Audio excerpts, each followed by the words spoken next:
bonjour à tous, bienvenue dans notre nouvel épisode. Cette fois-ci, on est passé aux membres, aux adhérents et on commence aujourd'hui par Florence. Donc Florence, bienvenue. Bonjour, merci.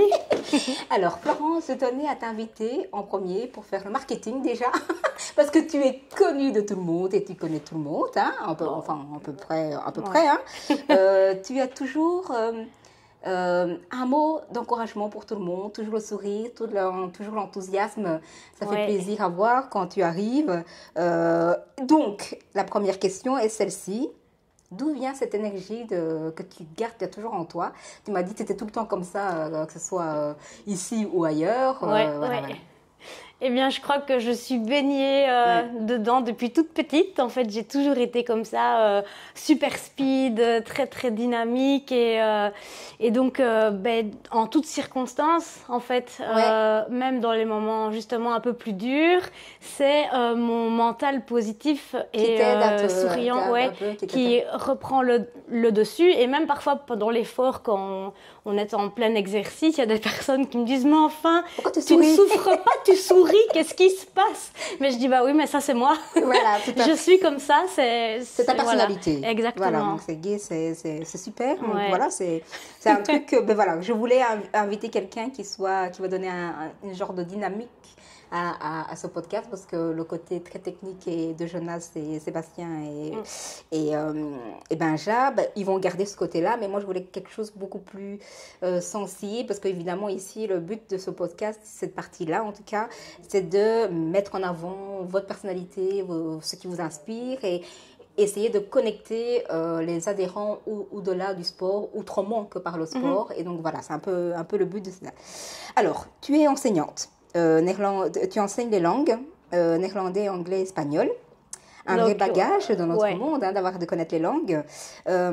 Proposes-tu des cours particuliers en dehors de tes cours d'école? Donc je rectifie juste, donc c'est les langues germaniques et romanes, donc il y a anglais, néerlandais, espagnol et italien. D'accord, ok, pas néerlandais.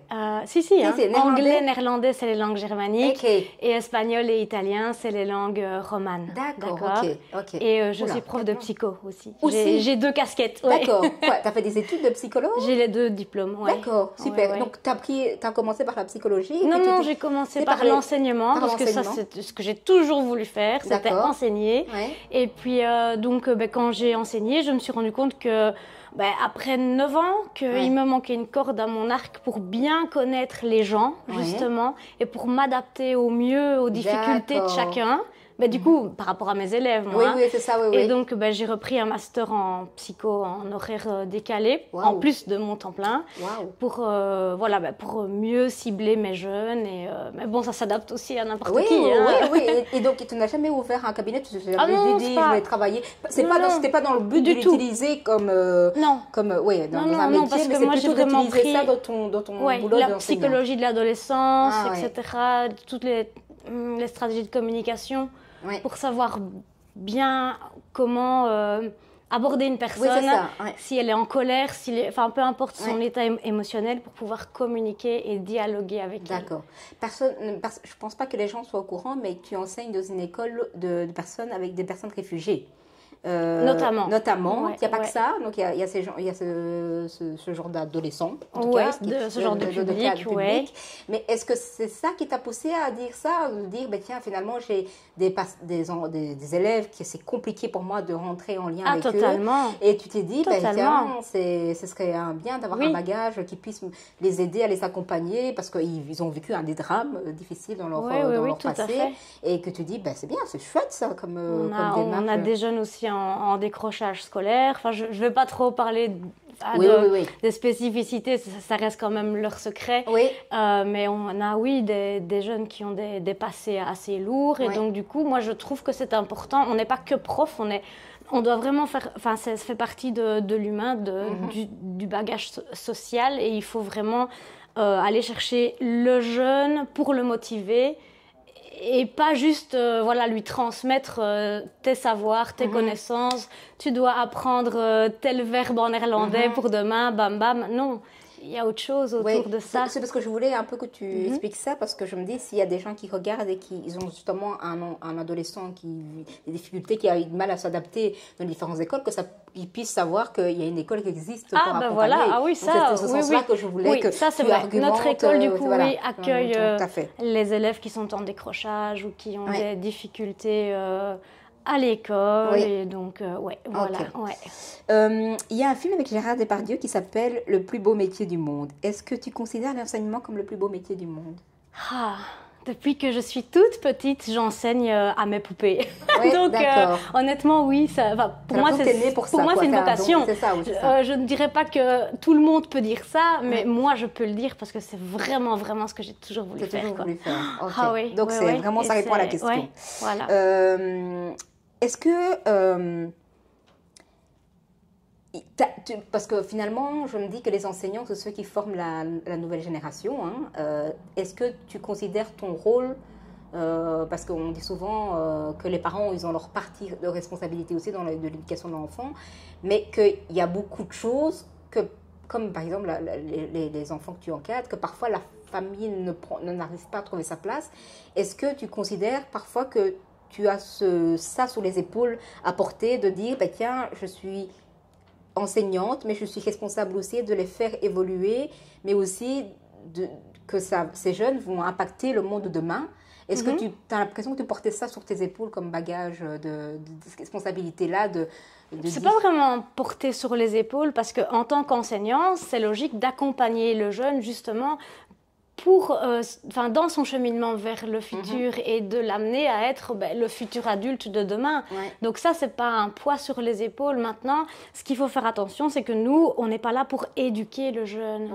On est là pour lui apprendre, lui transmettre nos savoirs, le faire évoluer, le faire grandir, mais pas l'éduquer. Ça, c'est le rôle des parents. Et donc ça, c'est vrai que les rôles parfois de chacun ne sont pas toujours très clairs.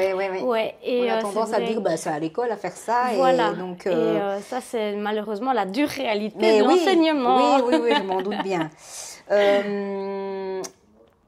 Ça, c'est la partie. Quel regard tu portes sur l'enseignement traditionnel aujourd'hui? Traditionnel? Oui, traditionnel, parce qu'il y a de plus en plus d'écoles d'autres qui sortent des billets et qui essayent finalement de mettre en avant le côté individuel de chaque personne. Comme les Montessori, les écoles Montessori. Mais ça, justement, c'est bien. Oui, mais parce donc, du coup, que quand tu dis enseignement traditionnel, pour moi, c'est la vieille école. Moi, je pense que c'est plutôt dans les enseignants comme tu enseignes, dans les écoles qu'on t'enseigne. Et les autres, à côté, c'est les Montessori. Ça sort du cadre de ce qu'on nous a appris et de ce que le ministère de l'Éducation demande. Et donc, c'est ça que je appelle ça traditionnel. C'est parce que derrière, vous avez des canevas à respecter. C'est ça. Voilà. Et donc, du coup, je me demandais quel regard tu as sur ça, au vu de tout ce qui peut se créer, de tout ce qu'on voit, comment évoluer l'enseignement. Quel regard tu tires sur que finalement, est-ce que je pourrais faire mieux si on me donnait la possibilité d'élargir mes...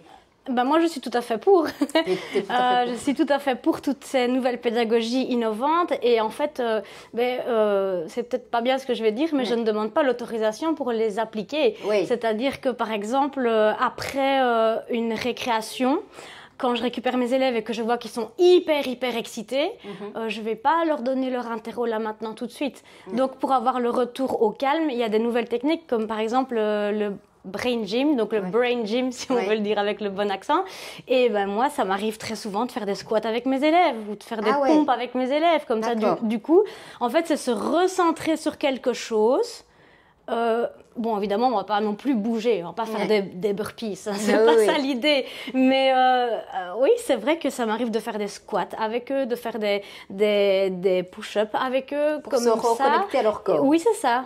Il y a plein d'autres techniques dans le brain gym, c'est tellement vaste. Mais moi, vu que c'est lié au crossfit et que ça me parle, voilà, et les élèves savent que je fais du crossfit forcément. Donc voilà, pourquoi du comment. Oui, voilà, et donc du coup, ça leur donne un petit challenge et en fait, ils se refocusent sur un truc en particulier. Et puis après, je peux dire, bon, ça y est, maintenant, on est OK, on peut se concentrer et on peut commencer le cours. D'accord. Et c'est de quel âge à quel âge? C'est les 3 premières années ou les 4, 5, 6 Inférieur et supérieur. Et je dirais mes élèves, ils ont principalement entre 15 et 20 ans. D'accord. Ouais. Ah oui. C'est assez... Et ils sont tous preneurs de ces méthodes. Ils aiment bien, ça change de l'ordinaire. Et justement, c'est ça qui est chouette. Oui, tout à fait. C'est ça qui est chouette. Et je me demandais si tu avais déjà envisagé d'aller enseigner dans des cadres alternatifs comme les Montessori, des trucs comme ça. Est-ce que ça t'a un jour traversé l'esprit en disant oui, j'ai envie d'être ce genre de prof, d'aller vers ces écoles alternatives qui ont une autre vision, une autre psychologie, une autre pédagogie d'enseignement? Je trouve ça bien. Oui. Maintenant, j'aime bien mon école, j'y suis attachée. Okay. Et donc, du coup, je préfère appliquer dans ma pratique des petites choses que je prends par-ci, par-là dans les nouvelles pédagogies innovantes comme Montessori. Mais moi, j'ai 39 ans, j'ai pas envie de recommencer tout à zéro ailleurs, en fait. Ok, parce que tu es maman d'un petit garçon qui s'appelle Adam, de 18 mois. Et je me posais la question, je me dis, quand t'es maman, on a une autre vision de la vie, on apprend à se dire, tiens, est-ce que la manière que moi j'ai été éduquée, est-ce que c'est la manière que moi je voudrais que mon enfant soit éduqué? Et je me posais la question, je me dis, est-ce que c'est à ce moment-là que tu t'es pas dit, tiens, je me mettrais bien dans une école comme ça et j'aurais envie aussi d'aller dans ce sens-là. Ça peut-être, effectivement. Lui, le mettre dans ces écoles-là, pourquoi pas? Mais c'est déjà un fameux défi d'être maman. Oui, déjà. Alors, surtout d'un petit bout. Alors, du coup, changer en plus mon aspect professionnel, ce serait trop. Mais dans son quotidien, à lui, évidemment, j'implémente plein de trucs. Quoi. Et en parlant de ça, tu es maman solo. On sait que c'est compliqué de se libérer du temps en tant que maman solo parce que tu es enseignante, tu dois rentrer, t'occuper de lui. Et ce qui est difficile, on est beaucoup dans le développement personnel, donc forcément les choses évoluent. Mais ce qui est difficile en tant que maman solo, c'est de se dire, ok, je ne suis pas que maman. Je suis Florence aussi et j'existe et j'ai des besoins, des envies. Comment tu as fait pour équilibrer de dire, finalement, parce que tu es quand même quelqu'un de régulier quand tu viens en CrossFit, tu viens de manière régulière. Comment tu as trouvé ton équilibre entre laisser être maman, mais aussi continuer à être toi et te faire plaisir dans le sport, quoi? Ouais, c'est une très bonne question parce qu'en fait, au début, je ne m'écoutais pas, je me respectais pas et... en fait, je m'écroulais, clairement, parce que je voulais être une maman parfaite, mais j'oubliais que j'avais aussi l'étiquette de femme. Et donc, en fait, le fait de revenir ici et de reprendre un abonnement au CrossFit a déjà été un très bon pas. Donc ça, je l'ai fait, c'était en octobre, c'est ça, Et alors là, il n'y a rien à faire. Moi, le CrossFit, depuis 2017, je suis tombée dedans et j'ai adoré directement.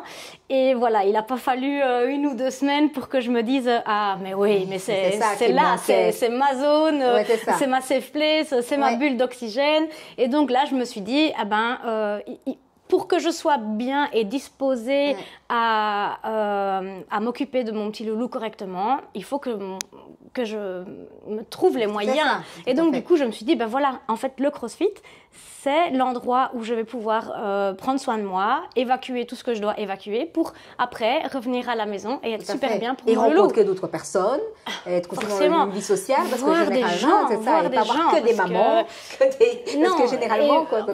Moi, je vois que des élèves, même. Des élèves aussi, oui. Donc, c'est pas toujours des adultes. Donc, oui, moi, je passe très peu de temps avec mes collègues de par mon métier. Donc, ici, vraiment, renouer avec des gens, faire de l'exercice, c'est vraiment ce qui m'a sauvée. Ouais. Tu disais que avant de tomber enceinte, tu faisais du CrossFit. Donc, tu as connu l'ancienne salle avec les anciens. Oui, j'ai connu, Est-ce que tu peux, oui. Est-ce que tu peux me dire, toi, le changement, qu'est-ce que ça t'a apporté, ce changement, les dynamiques que ça a créé? Je ne sais pas si vous êtes beaucoup ou pas, parce que je ne connais pas les anciens. On est quand même pas mal dans la boxe ici, à être des anciens. Qui avaient une autre philosophie. Est-ce que tu peux nous donner ton point de vue par rapport, je ne veux pas de critiquer ou de quoi que ce soit, d'avoir un regard extérieur et dire, finalement, qu'est-ce que ça a dynamisé, comment...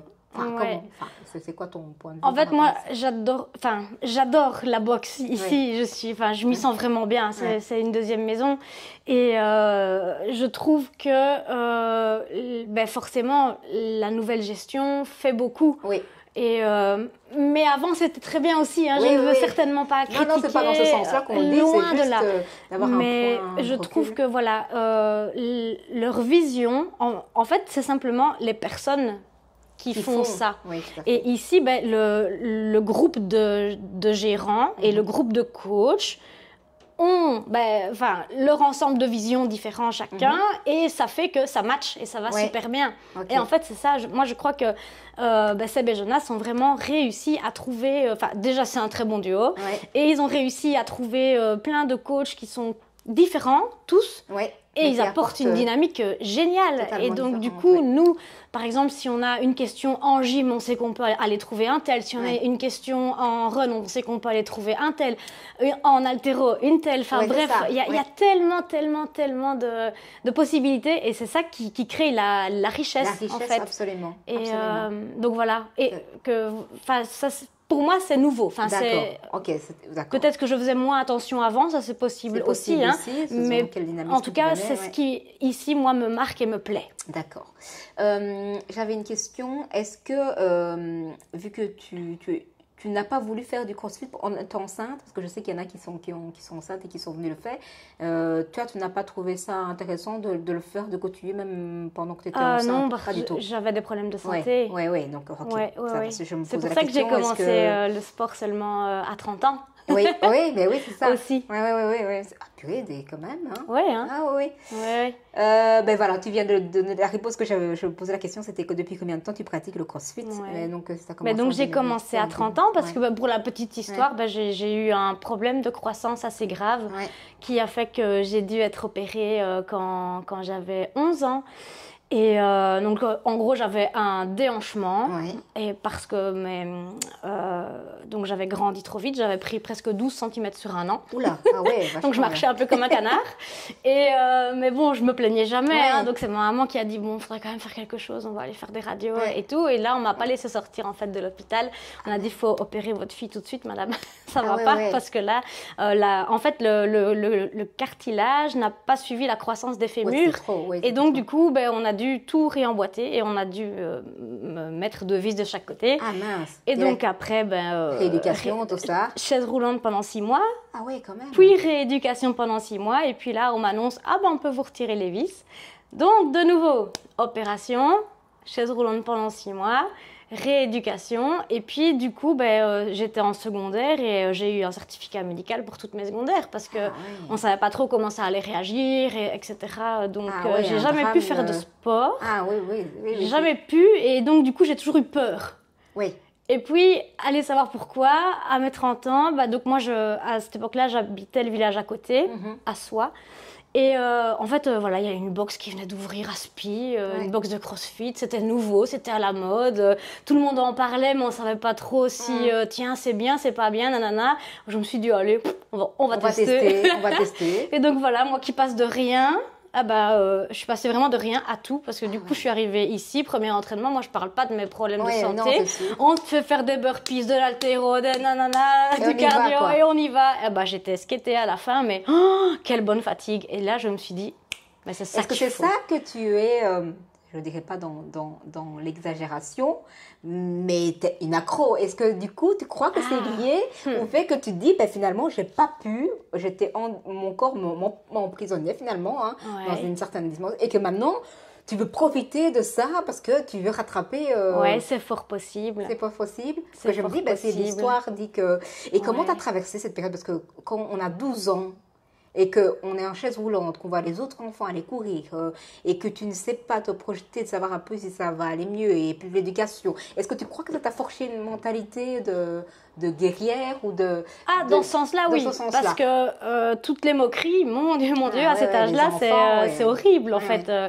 Surtout, les enfants et les adolescents, entre eux, ils sont méchants. Donc ça, je crois qu'à ce niveau-là, j'en ai entendu tellement que du coup, Ouais, ça m'a forgé une bonne mentalité et un bon seuil de résistance justement à la méchanceté. Ok, genre de carapace que tu t'es... Oui, c'est ça. Si les gens sont méchants, ah bah ça glisse en fait et ça ne m'atteint pas. Ça m'atteint pas. Mais maintenant, quand tu dis est-ce que ça t'a manqué quand tu vois des gens courir, ben, en fait, c'est comme le chocolat. Si on n'y a jamais goûté, on peut pas en manquer. On peut pas en manquer. Donc, à cette époque-là, moi, j'étais musicienne. Je suis allée au conservatoire de Namur. Donc, du coup, moi, pianiste. Ah, bien. Oui. Donc, en fait, voilà, j'ai fait toutes mes années au conservatoire et c'était riche quand même de plein de choses, la musique, la psychologie, les langues, c'est pas mal. Quand on veut, on se donne les moyens. Donc, c'est ta part de créativité. Ah oui. Bah, c'était mon hobby. C'était ton hobby, oui. Il y en a, ils vont au football. Moi, c'était la musique. Ah oui, qui t'accompagne. Est-ce que tu as un pianiste ou un piano un pianiste qui t'inspire? Un pianiste de musique classique ou même Bach et Chopin. Chopin en référence à mon grand-père et Bach pour moi parce que c'est très technique, c'est très ta et j'adore. Ok, et Bach, il était de quelle origine lui, Bach Oh mon Dieu. Oh, je ne sais pas. J'ai pas étudié l'histoire de la musique. Ok. Non, je te dis, non, je ne sais pas. Oui. Je ne sais pas non plus, je ne sais pas du tout quelle origine Bach. Je connais les Russes, je connais les Allemands, les Italiens. J'aurais dit par là, autrichien. Oui. Enfin, j'ai peur de dire une bêtise. Oui, bon, écoute, si ça ne va pas, ils auront vérifié. On n'est pas le dictionnaire de la musique. Non, exactement. Et tu te rappelles de ce que tu as ressenti comme émotion quand tu as franchi la porte de la boxe la première fois que tu disais, tu as été voir, on t'a fait voir plein de trucs. Est-ce que tu as ressenti l'angoisse d'être jugée? Est-ce que tu t'es senti directement à ta place? Tu t'es dit, oui, je teste, mais je verrai un peu si ça me convient ou pas. Je me suis sentie toute petite. C'est vrai? Oui. C'était beaucoup quand tu es venue ce jour-là? Ah bah c'était certainement, 14-16 personnes. Ouais. C'était au soir, c'était une séance au soir. Oui, non, il faisait tout noir. Non, et puis c'était pas encore les mêmes infrastructures que maintenant. Ça faisait plus en gare et... Ah non, on était en rond d'abord et on devait faire des burpees. Je me souviens plus du WOD, mais je me souviens qu'on devait faire des burpees. Et moi, pendant qu'il y en a un qui en faisait 3, moi j'étais encore en train d'en faire mon premier. Le temps de comprendre le mouvement. Oui, c'est ça. Mais de là à avoir peur, c'est comme on disait tantôt. Ouais, c'est ça. Moi, les moqueries... Ça te passe au-dessus. Ouais. Oui, j'ai vraiment appris depuis toute petite à m'en moquer, c'est le cas de le dire. Oui, c'est ça, tout à fait. On se moque de moi, je m'en moque. Parce que quand tu viens, finalement, quand tu arrives dans une boxe, tu ne sais pas qui se connaît, qui ne se connaît pas. Donc, tu as toujours l'impression d'être la seule à être nouvelle et tu regardes tout le monde, tu te dis, en fait, ils se font la bise, ils se connaissent, machin. Et en fait, finalement, c'est pas forcément vrai. C'est juste que c'est une manière de faire qui a fait que tu as l'impression que tout le monde se connaît. C'est vrai. C'est pas forcément le cas, quoi. Donc, mais je m'étais dit cette fois-là, de toute façon, j'ai rien à perdre, je connais personne. Oui, de toute manière. Donc je m'en foutais, on se comprend. Hein. J'avais quand même envie de bien faire, mais je me suis dit, et encore, si je me ridiculise, parce que je pensais vraiment pas finir la séance, en fait. Je pensais pouvoir faire un quart d'heure et puis après me mettre sur le côté. Mais non, en fait. T'as été parce que c'est cette dynamique de groupe et c'est ça que j'adore dans le CrossFit. C'est qu'on est là, on fait notre truc individuel, mais on est porté par le collectif. Oui, c'est ça. C'est ça qui est porteur. Et du coup, j'ai pas du tout arrêté après un quart d'heure. C'est clair. Est-ce que cette boxe t'a permis de créer des amitiés longue durée au-delà du sport? Se dire, finalement, moi je viens à telle heure ou telle heure parce que je vais retrouver telle personne, ou tu te dis encore, parce que ça fait quand même longtemps que tu fais du CrossFit, ou tu te dis encore, non, j'ai envie d'apprendre à connaître d'autres personnes, je vais m'inscrire là, ou pas du tout. Est-ce que tu ne te poses pas du tout cette question? C'est possible aussi que tu ne te poses pas cette question. Alors, clairement, des amitiés ici à Astérion, j'en ai plein, mais j'adore tout le temps découvrir des nouvelles personnes. Moi, c'est dans mon caractère, dans ma personnalité, j'aime beaucoup ça.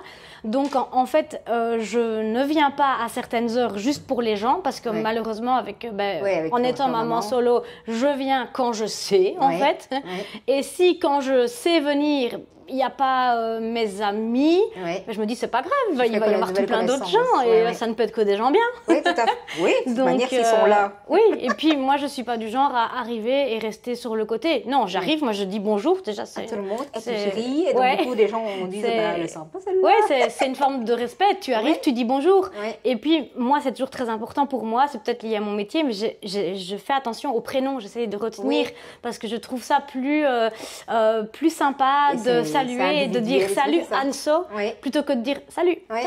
Non, parce que tu fais vraiment, tu montres à la personne que tu as retenu et qu'il est important. Voilà, c'est ça. Pour moi, c'est important en tout cas. Donc, en fait, ta psychologie t'aide ici aussi. Le fait d'avoir. Oui, mais c'est inconscient. Oui. Mais oui, évidemment, forcément, à force de le faire, ça devient inconscient. Et donc, est-ce que tu te rappelles si tu avais des objectifs en venant Est-ce que tu avais un objectif en tête en disant moi, je veux avoir une telle silhouette, ou je veux simplement me vider la tête quand je viens, ou autre chose? Je ne sais pas du tout si tu avais un objectif précis. C'était, on va pas se mentir, en tant que femme, c'était quand même un peu silhouette, surtout après la grossesse, etc. Mais c'était surtout pour me vider la tête. Parce que je voyais bien que j'étais en train de me noyer dans mon rôle de maman exclusif. Et donc, du coup, j'avais ces deux objectifs-là. Mais je savais que c'était d'abord plus important que je me vide la tête. Et le corps, ça viendrait petit à petit. Parce que, des kilos de grossesse, on ne les perd pas tout à fait, comme ça. Tout à fait, absolument. Donc, d'ailleurs, j'ai vu une photo de toi sur Facebook en maillot. Joli. Mais non, voilà, c'est parce que ça me fait écho. Mais je me dis aussi que quand on a un premier enfant, on a tendance à vouloir évidemment être parfaite et de se donner des objectifs inatteignables parce qu'on a tous une idée précise de dire moi je veux être telle sorte de maman. Tu t'es pas dit ça? Tu t'es pas dit ça? Quand c'est le premier, quand c'est le deuxième, tu es déjà un peu plus relax. Mais quand c'est le premier, j'en ai qu'un. Oui, voilà, pour le moment. Mais je n'en ai pas non plus. Mais je sais qu'en regardant mes amis, ils sont beaucoup plus relax avec le deuxième que le premier. Et le premier, c'est, il pleure, il faut faire ça. Ou on se rappelle chez le médecin, chaque fois qu'il y a un petit truc, parce qu'on ne sait pas, on est angoissé. Est-ce que je fais bien ça? Est-ce que je suis une bonne maman? Est-ce que je lui donne l'attention qu'il faut? Est-ce que toutes ces questions-là qui se... C'est vrai que j'ai beaucoup de connaissances qui sont comme ça, on va dire assez stressées. Mais en fait, moi, j'ai un tempérament tellement... D'accord. Zen, cool, que je suis pas... Tu t'es pas... tout ça, ça ne te... Pas plus que ça, en tout cas. Évidemment, parfois, on se demande est-ce que je fais bien les choses, mais en fait, quand tu regardes ton petit bout et que tu le vois sourire, tu te dis, mais en fait, il va bien, lui. Peu importe comment je fais, apparemment, je fais bien. Oui, c'est ça. Peu importe ma méthode, voilà, on s'en fout. Mais finalement, cette pression... c'est le résultat. Oui, parce que l'enfant, t'es sa maman, quoi. Oui, il n'a pas de comparaison. Lui, tu fais bien tout ce que tu fais, quoi. Donc, du moment qu'il est heureux. Alors, j'avais parlé de ta détermination dans le podcast que j'ai participé avec Jonas, Sébastien et Benjamin. C'est quelque chose que j'admire chez toi. Est-ce que c'est quelque chose qui a toujours existé en toi ou c'est une force de caractère que tu as travaillé ou même qu'on t'a transmis finalement par tes parents ou même ce que tu as traversé finalement avec ton opération ou voilà, tu t'es jamais posé la question parce que c'est en toi ou c'est... Tu sens que en fait, je me suis jamais posé la question, mais maintenant que tu me le dis, je crois qu'elle ne sera pas contente de l'entendre, mais c'est lié à ma maman. Ah, ben ouais. Ma maman était instite, et mais assez rigoureux, assez strict. Et moi, j'étais fille unique, et je pense qu'elle l'a instauré dans son éducation. Dans l'éducation qu'elle m'a donnée, vraiment cette rigueur et pas que j'avais pas droit à l'erreur, maman, excuse-moi, je ne peux pas dire ça non plus. Si tu regardes ça, excuse-nous pas. Mais je pense que maman était très exigeante, ou du moins c'est moi qui le ressentais peut-être comme ça aussi. Enfin, je veux pas dire que c'était que elle, mais moi je le ressentais comme ça, et je pense que je voulais aussi bien faire pour elle, pour la satisfaire, pour qu'elle soit contente, parce que je voulais qu'elle soit fière de moi, etc. Et je pense que du coup j'ai toujours été aussi moi exigeante envers moi. Oui. Mais forcément. Pas perfectionniste, hein. Attention. Exigeante, oui. Exigeante. Mais pas perfectionniste. Oui, c'est ça. D'accord, ok. Ouais. Et comment tu fais la différence entre les deux? Justement, parce que là, je voyais ta tête et je me dis, par exemple, ici, si on regarde, quand je dois faire un tour de run, mon objectif, c'est de le finir. Oui. D'accord? Donc ça, c'est ma rigueur parce que voilà, je vais jusqu'au bout. J'ai commencé. Mais si j'étais perfectionniste, je commencerais à courir tous les jours, à me faire des programmes, genre des oh, j'ai oublié. Tu vois, quand on va plus vite, moins vite, faire une programme pour être vachement meilleure. Après, oui, c'est vrai, là, je prends des cours avec Valère, mais je sais que, voilà, je ne suis... Enfin, il n'y a rien à faire, je ne suis pas perfectionniste. Tu ne te sens pas comme ça, c'est pas comme ça que tu te définis, non, du tout, vraiment pas. Et s'il y a une faille, allez, regarde, comme tu disais, je suis toujours dernière à la course, ah ben, c'est OK, tant pis, c'est OK, je suis comme ça, mais moi, je l'ai fini. Tout à fait. Et moi, ce serait quelque chose, par contre, j'aurais du mal, quoi, tu vois. Alors peut-être que moi je suis perfectionniste et que je ne dirais pas, mais ça. Moi j'aurais vraiment des difficultés et donc c'est ça que j'admire chez toi parce que justement moi je ne serais pas capable d'être la dernière et que tout le monde me regarde. Je sais bien que ça fait partie d'une philosophie d'encourager le dernier, mais moi ça me dérange, quoi, tu vois. Moi j'ai besoin de ne pas être le point d'attention de tout le monde à la fin et d'être... C'est pas ça que je veux, hein. Ah non, mais je dis simplement je que veux moi... pas être le centre du monde, non, loin de là. Ah, c'est pas ça que j'ai pas dit, ça c'était toi. C'est moi qui le ressentirais comme ça. Moi, j'aurais une pression de malade. Derrière, je me dis, tu dois le dépêcher un peu plus. Toi, non. Et donc, c'est ça que j'admire. Je me dis, elle fait son truc, tant pis si tout le monde a fini. Et je l'assume. Et là, je vais jusqu'au bout. Il y avait une autre question qui m'est venue en tête, que je n'avais pas notée, mais je trouve que pour une fille unique, tu es très sociable. Les enfants uniques, généralement, ont été le centre d'intérêt de la famille, de le premier. Oui, mais ça, c'est des stéréotypes. Tu crois? Ouais, je pense que oui, parce que quand on me connaît, mes amis, ils ne sauraient jamais dire Florence, elle est fille unique. Quoi. Ouais. Tu vois?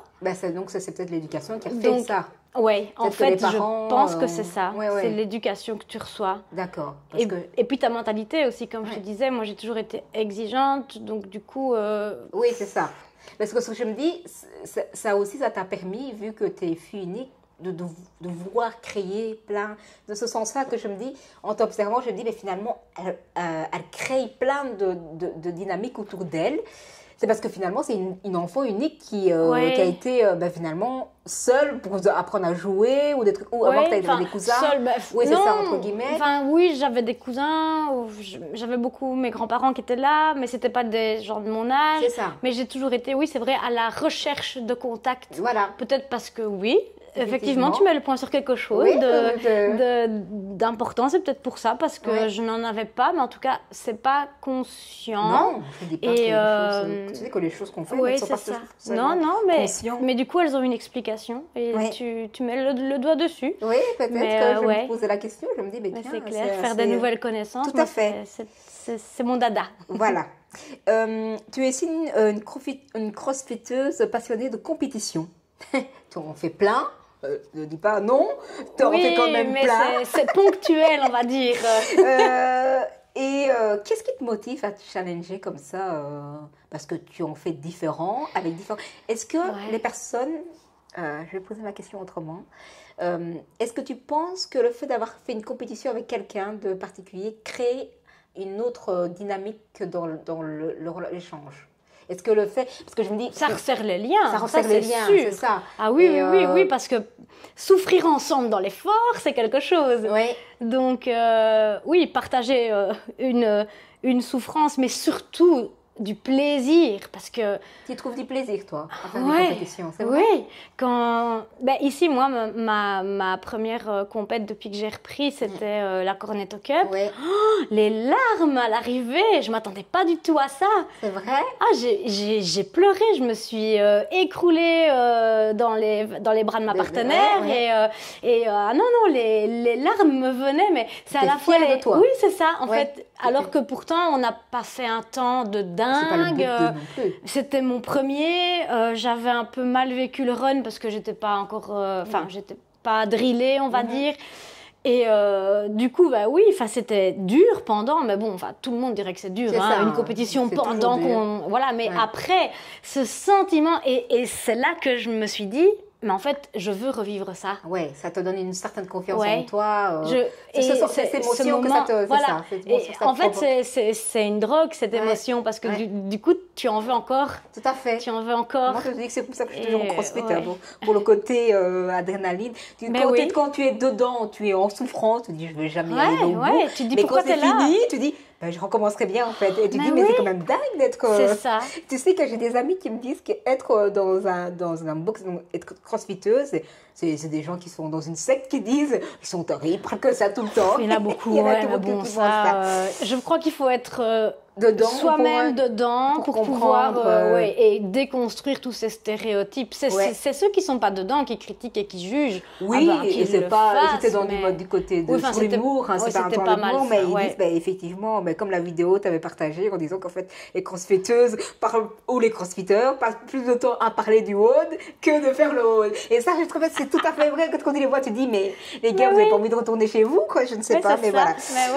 Est-ce que tu as une routine de préparation quand tu fais une compétition? Est-ce que tu t'entraînes avant ou tu te dis, bah, on verra ce qui se passera, je viens déjà à la semaine d'entraînement tous les jours, ou tu te fais en plus, parce que je sais que pour le moment, par exemple, je viens à 7 heures, on fait du conditioning, et je sais qu'il y en a plein qui sont là, qui s'entraînent pour celui de Ciné ce week-end. Et donc je me demandais, est-ce que toi, c'est quelque chose que tu prépares au niveau de la course, ou est-ce que tu vas courir plus parce que tu vas à une compétition ou pas? Eh bien non. Eh bien la réponse est peut-être pas acceptable pour Jonas ou quoi, mais non, non, je sais. Tu te reposes. Mais oui, encore une fois, parce que je suis pas perfectionniste. Ouais. Moi, mon but c'est participer, prendre du plaisir et terminer. En fait, c'est ça mon objectif. Et du coup, évidemment, je m'entraîne, je viens quasi tous les jours. Mais par contre, j'écoute mon corps très fort. Là, par exemple, j'ai une douleur dans le dos, je me dis, hop, repos. Repos. Est-ce que c'est quelque chose que tu as appris grâce au CrossFit, de savoir écouter ton corps, ou c'est quelque chose qui vient de ta personnalité? Non, je l'ai toujours fait, de mon opération et tout ça. Tu vois, par exemple, par après, quand je faisais des randonnées, si je sentais que mes hanches, ça commençait à être un peu compliqué, je m'arrêtais. Ah ouais, moi je suis vraiment l'opposé de toi. Parce que moi je fonce, peu importe, et après je souffre, 2 jours après, parce que moi évidemment c'est autre chose, c'est une amputation, mais je sais que quand je force, finalement je crée des blessures à l'intérieur de mon moignon. Et tu ne t'écoutes pas. Tu y vas, tu continues. Voilà, parce que moi j'avais prévu de faire ça, et donc je dois le faire, quoi. Perfectionniste, encore une fois, c'est incroyable. Et donc, et mon corps m'a dit, arrête, t'en peux plus. Ah ben non, moi mon mental est plus fort que mon physique, que mon corps. Et donc j'ai appris ici à apprendre à écouter mon corps. Bien. En faisant du crossfit, mais à un moment c'était mon mental, c'est tout. Mais je crois que le burn-out m'a beaucoup appris par rapport à ça, parce que finalement, moi j'aurais pu, si ma psychologue m'avait pas arrêté, j'aurais pu encore continuer jusqu'au moment où tu arrives à finalement être hospitalisé. Et là, tu n'aurais pas été bien. Mais donc oui, j'ai un mental d'acier, mais chacun a envie un petit peu. Tu vois, je me dis par exemple, quand je suis dans un WOD et que je sens que certains mouvements pour mon corps sont difficiles parce que soit j'ai pris trop lourd, ou parce que plutôt, donc moi je m'arrêterai pas parce que j'ai quand même le mental, évidemment, qui est là. Mais du coup, par exemple, si c'est un AMRAP, je vais me dire, je vais faire un peu moins de répétitions, je vais aller un peu moins vite. Mais je ferai quand même, si c'est un AMRAP de 20 minutes, je ne vais pas m'arrêter avant les 20 minutes. Mais du coup, je vais je vais un peu freiner. D'accord. Je vais un peu freiner pour pouvoir aller quand même jusqu'au bout et ne pas me blesser. Ah oui. Tu vois, moi c'est comme ça que je... Franchement, c'est bien. Parfois, les coachs disaient, alors là, qu'est-ce que tu fais là? C'est ça. Mais, je prends le temps de faire mes reps, de faire mes squats, mais je commence pas à faire tu vois, parce que ça va me cramer. Moi, ça va me cramer. Après toutes ces années que tu fais du CrossFit, est-ce que y a quelque chose qui te surprend encore à venir et que tu te dis, malgré que ça fait autant d'années, je découvre encore des choses sur moi? Ah oui, plein. Ouais. Oui, il y a tellement de choses qu'on apprend, enfin, comment dire, que ça soit des petits défis. Enfin, tu veux parler niveau Niveau mental, sport, niveau corps, sport. niveau tout ensemble, parce que finalement, le sport fait partie d'une hygiène de vie. Et que je pense que ça crée d'autres choses. Et finalement, tu ouvres, à partir du moment que tu commences à prendre soin de toi et à t'accorder du temps et à être en phase avec ton corps, je pense que ça ouvre d'autres choses sur ta personnalité, sur ta vision du monde. Parce que je pense que même, moi je disais, je ne sais pas à qui je l'ai dit, à Benjamin ou à Jonas, je trouve que faire les team word, moi ça m'apprend des tas de choses sur la dimension du respect de l'autre, des limites de l'autre. Exact. Et ça m'apprend aussi à me dire, ah ben oui, mais si elle peut, est-ce que moi je ne devrais pas me mettre aussi des limites? Donc c'est dans ce sens-là que je me dis, il y a encore des choses qui me surprennent. Et c'est pour ça que je m'oblige de temps en temps à faire des choses dans les différentes propositions qu'ils ont comme d'entraînement. Aller, parce que je trouve que tu apprends à être en lien avec l'autre et finalement, à t'apprendre à te connaître aussi à travers le regard de l'autre. Dans ce sens-là que je voudrais... Mais je suis tout à fait d'accord avec ce que tu dis, parce que justement, c'est ça qui est intéressant, c'est de voir comment l'autre peut t'apporter des choses, justement. Et parfois, tu croirais que tu as certaines limites, et puis, en fait, on te pousse à aller plus loin, et tu te dis, ah mais ouais, mais j'y arrive, en fait. Oui, c'est ça, je suis capable. Et oui, c'est ça. Oui. C'est mais comme si, enfin, je veux dire, ce genre de choses, c'est des choses que tu apprends dans les relations amoureuses ou de la relation amicale. Mais jamais tu t'attends à apprendre ça dans le sport. Enfin, je veux dire, c'est pas quelque chose que j'avais envisagé de me dire. J'apprendrais finalement à être dans la relation avec l'autre à travers le sport. C'est pas du tout, parce que tu y vas pour toi, pour ta propre santé mentale ou ton propre besoin. Mais jamais tu dis, je vais apprendre ça sur moi en étant en confrontation avec l'autre. Oui, mais c'est ça qui est bien justement. Donc les petits mots, c'est top. Voilà. 2 par semaine, c'est bien. Alors, est-ce qu'il y a autre chose que tu viens chercher quand tu viens à la boxe? Je veux dire par là, autre chose que le sport. Ah oui, le contact. Le contact, forcément. Le contact, c'est vraiment très important. Et est-ce que, on dit souvent qu'un prof, que parfois un prof peut faire une vie d'un étudiant. Est-ce que, genre par exemple, tu peux aimer un cours grâce à un prof et pas aimer le cours tout court? Je veux dire qu'il y a des profs qui changent carrément une vision de ta vie ou de ta... Comment expliquer ça? Ton estime de toi-même. Est-ce que quand tu viens à la boxe, parfois tu viens pour certains coachs parce que tu sais qu'ils t'apportent quelque chose en venant? Je veux dire, par leur personnalité, par ce qu'ils dégagent. Je sais que moi, je viens à des coachs, enfin, je viens à des heures où parfois je viens exprès pour un coach. Ah, ça m'arrive aussi. Après, je ne sais pas si le but c'est de les citer. Non, je pense pas forcément, pas du tout. Mais oui, clairement, il y a des coachs qui sont plus inspirant, mais ce n'est pas du tout une critique parce que c'est comme dans les amitiés, il y a des personnes avec qui il y a plus d'affinité et là c'est vrai que parfois il y a des personnes, donc il y a des coachs qui ont peut-être une pédagogie qui moi qui me correspond mieux. Ah oui, c'est pas dans le sens de critiquer qu'il y en a un meilleur que l'autre. C'est juste que parfois, ce qui renvoie comme énergie, parfois peut pas correspondre à certains ou d'autres. Tout à fait. Et ça, c'est normal. Ça, c'est normal. Et heureusement qu'il y a cette diversité qui fait et c'est pour ça qu'ici, c'est génial parce qu'on a plein de coachs. Oui, tout à fait. On en a plein. Oui, tout à fait. Et en plus, avec la coaching school, il y en a de nouveau de oui, et c'est super intéressant, justement, qu'il y en ait. Je pense à Mathilde. C'est ça. Il y avait aussi eu Mika qui était venue. C'est hyper intéressant parce qu'ils ont chacun leur petite touche aussi à ajouter. Et ça fait une diversité et c'est génial. Oui. J'avais une question par rapport à ça parce que tu réagis fort, parce que tu n'aimes pas être dans la critique, dans le jugement de l'autre. Jamais. J'aime pas. Est-ce que finalement, tu es quelqu'un qui n'aime pas les conflits, parce que je le sais, parce qu'on se connaît en dehors de la boxe, et que tu aimes bien garder l'équilibre autour de toi et que finalement, c'est mieux pour ta santé mentale. Mais oui, clairement. Mais est-ce que ça n'évite pas forcément... Est-ce qu'on peut vivre dans un monde où il n'y a pas de conflit? Où on n'a pas on n'est pas titillé sur ses valeurs ou titillé sur...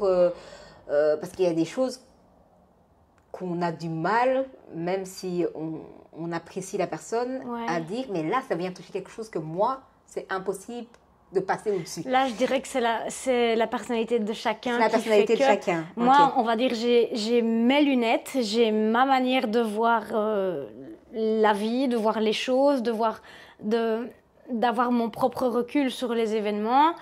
Certains disent que je suis parfois un peu trop bisounours, trop...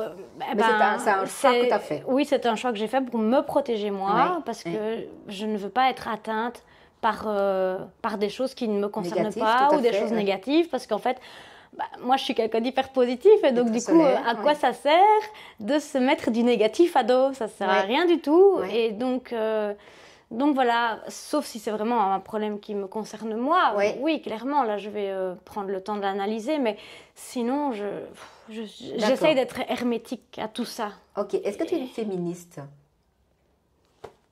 Tu t'es jamais posé la question? Oh, je me suis déjà dit, l'homme qui travaille, la femme qui est à la maison, c'est bien, mais d'un autre côté, j'aime bien travailler. Je suis un peu entre les deux. Moi, je ne me situe pas. Tu t'es jamais posé non, honnêtement, je ne me suis jamais posé la question. Une autre question. En dehors du sport, quelle est la chose qui te ressource dans ta vie? Lecture. La lecture, tu lis beaucoup de livres? Je lis énormément. Oui, et tu quoi? Des romans, des thrillers, des psychologies? Je lis en espagnol. Ah oui, carrément. Oui, mais l'espagnol, c'est ma langue de cœur. Oui, c'est celle que je parle avec mon petit garçon. Et donc, du coup, pour l'entretenir, forcément, je regarde les films, les séries, mais vu que j'ai une passion pour la lecture, eh bien, tout ce qui est saga, moi, j'aime bien lire des choses positives, mais j'aime bien aussi les bons thrillers, là. Tu vois. Ah oui, et que même dans ta lecture, tu choisis des choses qui t'apportent une énergie positive. Ah bah oui. Ah oui, carrément. Oui. Ah oui, t'es carrément dedans, toi. Ah oui. Oui, c'est vraiment l'attitude positive partout. D'accord. Pourquoi est-ce qu'on irait vers quelque chose de négatif? Mais tu crois pas qu'il faut de temps en temps avoir... Sortir de sa zone de confort? Pas du tout, c'est pas ça que j'allais dire. C'est pas ça que j'allais dire. Ce que je veux dire par là, c'est que de temps en temps, il faut avoir un esprit critique sur les choses. Sans pour autant que ce soit dans la négativité, mais avoir un point de recul, de dire, ok, est-ce que c'est pas une façon de se mentir, ce que je veux dire par là? C'est ma question. Alors, avoir son propre avis sur les choses, je l'ai. Oui. Mais c'est pas pour ça que je le dis. D'accord, ok. Tu comprends? Oui, donc tu veux garder ça. Donc c'est un peu une manière de mettre un voile sur tout ce qui est négatif et pouvoir rester dans une bulle de rose, de positif, de choses. Ok, ça va. Ça peut ne pas parler à certains. Ah, mais on n'est pas là pour juger, on est là pour partager qui tu es et ne pas mettre une opinion là-dessus. C'est simplement, voilà. Et donc, la lecture, c'est quelque chose qui te motive. Parce c'est que ta manière de te ressourcer. C'est le moyen de me faire redescendre en pression. D'accord. Après une journée ou quoi. Par exemple, tous les soirs, avant d'aller dormir, je lis. Plutôt que d'être sur les écrans ou... Donc c'est ce que j'allais poser comme question. Est-ce que tu lis en vacances ou tu lis le soir? Quand j'ai le temps, Et si je suis vraiment dans un livre très très prenant, je le prends pour aller à l'école, je le lis pendant mes pauses. D'accord. Okay. Est-ce que tu as une bonne connexion avec tes collègues enseignantes? Je dirais bof. Parce qu'on n'est pas amené à se voir. En fait, à part au matin à la photocopieuse, à la petite récré de 10 heures. Moi, la récré de 10 heures, je reste clairement dans ma classe parce que 10 minutes, ça ne sert à rien d'aller jusque la salle des profs, traverser tout. Moi, je préfère faire mes corrections ou avancer sur des interros à préparer. Et le temps de midi, mais moi, le temps de midi, si je vais à la salle des profs, c'est bruyant.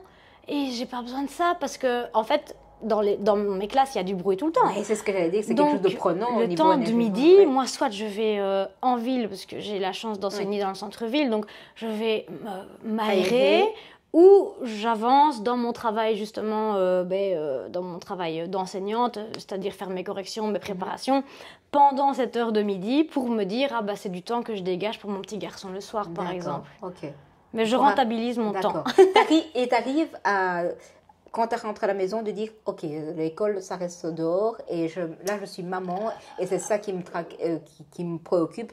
Voilà, tu arrives vraiment à différencier les deux. Oui, il faut. Oui, ok. Oui, ça, il faut. Mais après, parfois, il y a toujours un peu de travail qui reste. Si ça tombe, quand mon petit garçon fait dodo, là, je termine un truc que je dois faire pour le lendemain. Oui. Mais pendant qu'il est réveillé, oui, ça, oui. Tu lui consacres du temps. Voilà, c'est le temps du retour à la maison. Hop, j'ai switché de casquette. Donc, tu es quelqu'un qui vit dans l'instant, dans le moment présent, ou tu arrives à te déconnecter totalement de tout ce qui pourrait... je ne vis pas dans le passé, non. Je vis dans le présent et un peu dans le futur aussi, du coup, puisque... Voilà. Est-ce que tu penses que tu es quelqu'un qui a totalement confiance en elle et qui a beaucoup d'estime pour elle, et est-ce que c'est quelque chose que tu as besoin de travailler, ou tu penses que c'est lié au fait de l'éducation qu'on donne à son enfant? Ah, là tu mélanges femme et maman en même temps? Non, je veux dire parce qu'il y a la confiance en soi qui est dans le savoir-faire et l'estime de soi qui est dans l'être. Et donc du coup, je différencie entre les deux parce que finalement, la confiance en soi, plus tu fais les choses, plus tu as de la confiance en toi.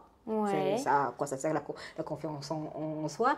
Et puis l'estime de soi, c'est quelque chose qui se donne et qui se construit avec l'éducation qu'on reçoit de nos parents. Et donc, est-ce que je demandais, est-ce que tu penses avoir les deux, ou c'est quelque chose que tu dois travailler, ou les deux, tu les travailles de manière quotidienne? Je pense que ça se travaille quand même tous les jours. Tous les jours, Même si je pense que j'ai quand même une bonne estime de moi, il y a quand même des petits points quand même à travailler. Comme tout le monde. Oui, c'est ça. Et c'est pareil pour la confiance. On ne peut pas avoir confiance en soi dans tout non plus. Donc, il y a certains volets à travailler aussi. Qu'est-ce que tu penses? Est-ce que tu... Je vais reposer ma question, essayer qu'elle soit claire, parce qu'elle n'est pas dessus. C'est des questions qui me viennent au fur et à mesure. Qu'est-ce que tu penses renvoyer comme image de toi, l'extérieur? C'est dur. Oui, je sais, c'est pour ça que je te la pose. C'est dur, ça. Mais moi, ce que j'aimerais, en tout cas, ce que j'aimerais véhiculer, c'est de la bonne humeur, du positif, j'espère que quand j'arrive et que je dis bonjour, que peut-être mon sourire ou quoi peut faire sourire aussi quelqu'un. Quelqu'un qui peut-être ne passait pas une bonne journée. Je ne veux pas dire que ce serait grâce à moi, loin de là, mais que ça pourrait apporter ce petit truc qui pourrait changer, dire comme quand quelqu'un nous dit bonjour dans la rue et que tu étais dans tes pensées, tu dis oui, merci, bonjour, qui te fait un sourire alors que tu n'as rien demandé et qui change totalement la journée. Oui, voilà, c'est ça. J'essaye toujours d'apporter un petit quelque chose de positif à quelqu'un. Donc du coup, voilà. Et nous, comment on pourrait t'apporter quelque chose qui peut changer ta journée? Quoique, parfois, comme tu arrives toujours avec le sourire, c'est toujours difficile de savoir. En fait, on n'a même pas envie de demander comment tu vas, parce que tu envoies ça. Et donc, c'est pas normal, c'est pas logique. On devrait dire, ça va, parce que tu renvoies tellement ça que tu dis, est-ce que... Quand quelqu'un va bien, est-ce qu'on a envie de lui poser la question? En tout cas, quand on voit un visage très lumineux, est-ce qu'on a envie de lui poser la question? Maintenant, c'est devenu naturel de dire salut, ça va et toi? Oui, c'est ça. Mais donc, on ne sait pas savoir quand tu vas mal, quoi. Ce que non, mais c'est le but aussi. C'est le but aussi. C'est le but. Alors, on va passer aux questions rapides. Ton mouvement préféré à la boxe? Le snatch. Ouais, tu dois parler. Celui que tu redoutes le plus? Le muscle-up. Muscle-up. Plutôt cardio ou haltéro? Cardio. Ton WOD cauchemar? Le sapin de Noël. Le pyramide, là, tu vois? Je connais pas. Si, quand tu commences par faire, je ne sais plus moi, un deadlift, puis un deadlift, 2 push-up, puis un deadlift, 2 push-up, 3 squats, puis et puis après pour descendre. Ok. Le WOD que tu pourrais refaire juste pour le fun? Le NG, d'il y a 2 semaines. C'est vrai? Je m'étais levée rien que pour ça, parce que j'étais inscrite le vendredi pour l'Aerox. Et du coup, je me réveille et je vois que Samy avait mis une story, et, parce qu'il était venu faire le WOD à 7h du matin. Et c'était le NJ. Le NJ, c'est mon WOD préféré. Et là, je me suis dit, mince, je suis inscrite pour l'Aerox. Qu'est-ce que je fais? Je me suis dit, tant pis. Je voyais qu'il restait encore 2 places disponibles pour le cours de 10h. Et je me suis habillée. J'ai été gentiment près de Cyril, lui dire, s'il te plaît, Cyril, est-ce que je peux participer? Est-ce que je peux venir? Et voilà. Ah ben, franchement, moi je trouve que ceux qui font ça, qui partagent sur Astérion les hauts du matin et que toi tu vas y aller le soir, parfois ça démotive, hein, les gars. Parce que moi, quand je viens, c'est une surprise. Et donc quand je regarde ça, je dis, oh purée, je vais souffrir. Mais il y a 2 écoles, oui, c'est ça. Voilà. Compétition ou entraînement entre potes? Entraînement entre potes quand même, mais c'est vrai que pour le moment, j'aime bien les compètes. D'accord. Tu t'entraînes combien de fois par semaine? 6 à 7. Un rituel avant un WOD? Rien. Du tout. Une chanson qui te booste pendant l'entraînement? Roxane. Depuis Clément. Quelqu'un t'inspire dans la boxe? Jonas, beaucoup par sa discipline et sa rigueur. Ouais. Ta plus grande fierté depuis que tu as commencé? Voir que j'arrive et que mes hanches tiennent le coup. Enfin, que j'arrive à faire du sport, en fait. Ouais. C'est bête, hein, mais j'arrive à faire du sport. Ça. Oui. Un objectif CrossFit que tu n'as pas encore atteint? Je ne veux pas dire le muscle-up, c'est un peu con, mais une traction sans élastique. D'accord. Si tu pouvais améliorer un seul mouvement, ce serait lequel? La traction, ouais. Ce que le CrossFit a changé en toi en un mot? En un mot? Oui, désolée, ou alors une phrase si tu veux être... Le CrossFit a changé chez moi en un mot. Humeur. Team WOD ou solo? Ça c'est quand même compliqué. Je dirais solo. Solo? Préfères-tu faire 100 burpees ou 100 thrusters? Mon Dieu, thruster parce que je déteste les burpees, mais j'aime pas non plus les thrusters. Tu préfères un coach strict ou un coach blagueur? Les deux, ça doit être des réponses courtes. Oui. Ah zut. Ben tu peux... Ben, je vais dire strict parce que du coup c'est intéressant pour apprendre, mais blagueur parce que c'est tellement cool. Ouais, c'est ça. Ce que tu ressens quand tu passes la porte de la boxe? J'ai l'impression d'être en vacances. Ok. Comment te sens-tu à la fin de cette interview? Super bien. Ouais, mais voilà. Moi aussi. Mais écoutez, les gars, on espère que vous êtes bien amusés. On a passé un bon moment avec Florence et donc j'espère que ça va vous motiver à venir aussi à cette interview parce que le but, évidemment, c'est que vous passiez un bon moment, mais aussi de pouvoir élargir les connaissances que vous avez les uns sur les autres. Et donc voilà, on vous retrouve à la prochaine fois. Au revoir. Merci Ansa. Bye.